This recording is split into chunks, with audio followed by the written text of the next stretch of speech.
રંગોના પર્વ ધૂળેટીની ઉજવણી વચ્ચે સુરત શહેરમાં અત્યંત કરુણ ઘટના પ્રકાશમાં આવી। ધૂળેટીના દિવસે હોળી રમ્યા બાદ બે માસિયાઈ ભાઈ અન્ય ધોરણ 10નો વિદ્યાર્થી મિત્ર સાથે સરથાણા પ્રાણી સંગ્રહાલયની પાછળ તાપી નદીના પાણીમાં નહાવા પડ્યા હતા, જે પૈકી ત્રણેયમાંથી એક યુવક અને કિશોર ઊંડા પાણીમાં ગરક થઈ ગયા હતા, જ્યારે માસિયા ભાઈ અને કિશોરને ડૂબતા જોઈને ગભરાયેલો યુવક પાણીમાંથી બહાર નીકળી ગયો હતો।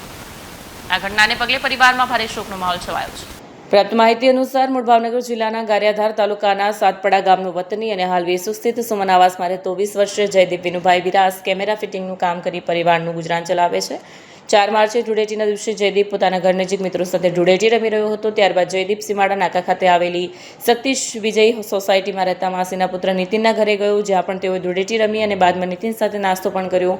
આ દરમિયાન જયદીપ અને નીતિને તાપી નદીમાં નહાવા જવાનો પ્લાન બનાવ્યો। નીતિનના ઘર નજીક રહેતો તેનો મિત્ર 16 વર્ષીય કૃષ્ણા ગૌતમ ચૌહાણ પણ તાપી નદીમાં નહાવા જવા માટે તૈયાર થયો।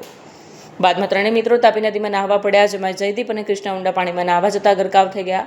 બંને મિત્રોને ડૂબતા જોઈ ગભરાયેલું નીતિન તાત્કાલિક બહાર આવીને બૂમો પાડી લોકોને બોલાવ્યા। 112 નંબર પર ફોન કરી પોલીસ અને ફાયર વિભાગને જાણ કરી હતી। સાથે જયદીપ અને કૃષ્ણના સંબંધીને પણ જાણ કરતા તેઓ સ્થળ પર આવી પહોંચ્યા હતા। આ દરમિયાન 5 માર્ચની રાત્રે ફાયર વિભાગની ટીમે ભારે જહેમત બાદ જયદીપની લાશ શોધી કાઢી હતી, જ્યારે 38 કલાક બાદ કૃષ્ણાનો મૃતદેહ પણ મળી આવ્યો છે। પરિવારમાં હાલ શોકનો માહોલ છવાઈ ગયો છે।